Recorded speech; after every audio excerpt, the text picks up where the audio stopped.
Good morning, children. Few days before we have done simple past tense. I have explained you what is simple past tense and how can we recognize this kind of tense. Today what we will do, today you have to fill in the blanks with the correct form of verb to complete simple past tense. Here some verbs are given at the last of some all sentences. What you have to do, you have to turn those words into second form of verb, means B2, and write them down in the given blanks so that these sentences can turn into simple past tense, right? आपको यहाँ पे verb दिया गया है, sentence के last में देखिए bracket में वर्ब है. आपको क्या करना है, सेंटेंस को बनाना है सिंपल पास्ट टेंस. आपको पता है सिंपल पास्ट टेंस तभी बनेगा जब वर्ब V2 में जाएगा, मतलब जब वर्ब का सेकेंड फॉर्म आएगा. तो सिंपल है, आपको सिर्फ वर्ब देखना है. ब्रैकेट में जो है आपको मैंने वर्ब का लिस्ट भी पहले भेजा था तीनों फॉर्म का. आप यहाँ से वर्ब देखेंगे और वर्ब का जो सेकेंड फॉर्म होगा उसको ब्लैंक में लिख देंगे. ठीक है, ये है शॉर्टकट मेथड ये करने का, मीन्स कि पहचानने का कि वर्ब का सेकेंड फॉर्म लिख दीजिए. अगर डिटेल में जानकारी मीन्स जिन लोगों को चाहिए होता है, तो आपको क्या करना है, you have to read the sentences. आप सेंटेंस पढ़िए. Like first one is we dash some carrots and potato. Understood. And bracket में आपका दिया हुआ है ईट. So what you have to do, the question is very clear that you have to turn all the sentences into simple past tense only. No need to think about the form of verbs and which form of verb can be used in these sentences, right? आपको ये नहीं बोला गया है कि कौन सा form use होगा वो डिसाइड कीजिए.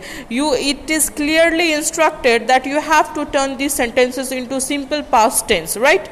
आपको ये क्लियर बताया गया है कि सिर्फ सेंटेंस को सिंपल पास्ट टेंस में चेंज कर देना है.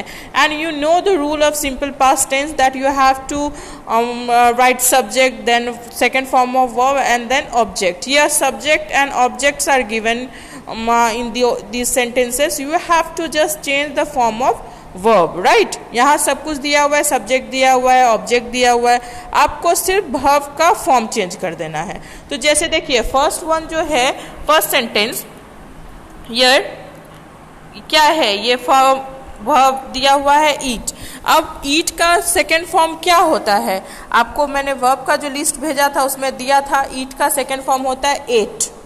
ठीक है, तो हम क्या करेंगे, ईट का सेकेंड फॉर्म यहाँ लिख देंगे. नाउ अब सेंटेंस क्या होगा, we ate some carrots and potato. It means that they have finished eating carrots and potato, right? इसका मतलब है कि उन लोगों ने कैरेट और पोटैटो को खा लिया है, काम खत्म हो गया. Then again see the second one, Seema dash 2 glasses last night.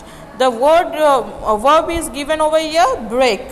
Okay, and the second form of break is, break का सेकेंड फॉर्म क्या होता है, ब्रेक, ब्रोक, ब्रोकन, राइट? तो सेकेंड फॉर्म क्या हुआ ब्रेक का, ब्रोक. ठीक है, तो हम क्या करेंगे, यहाँ पे ब्रोक लिख देंगे. आपको सिर्फ वर्ब का सेकेंड फॉर्म लिख देना है. तो फिर अब सेंटेंस क्या हुआ, सीमा ब्रोक 2 glasses लास्ट नाइट. मतलब सीमा ने क्या किया है, कल रात में 2 ग्लास शीशा का तोड़ दिया है. ठीक है, this way only you have to complete all the sentences, right? Like number 3, my father dash to Darjeeling. Go का सेकेंड फॉर्म क्या होता है, went. So what you'll write, went over here, and the sentence will turn into simple past tense. My father went to Darjeeling. Okay, means my father has gone to Darjeeling. The work is finished, he has gone to Darjeeling. It's not like that he is going right now. ऐसा नहीं है कि father अभी दार्जिलिंग जा रहे हैं. He has went for the Darjeeling. वो जा चुके हैं दार्जिलिंग के लिए. Then my uncle dash his old car. Verb is sell, and you have to turn this sentence into simple past tense again. Then what you have to do, you have to change the form of the verb only, right? And the second form of sell will be sold. Okay, sell, sold. So you will write sold, and the sentence will what will be the sentence then? My uncle sold his old car. Okay, so what does it mean, that his uncle or her uncle has sold the car. It's not like that he is selling that car right now. Okay, So this way you have to complete these sentences. You just look for the verb that is already given in the bracket, just turn that verb into its second form and write it down in the given blanks. Okay, thank you.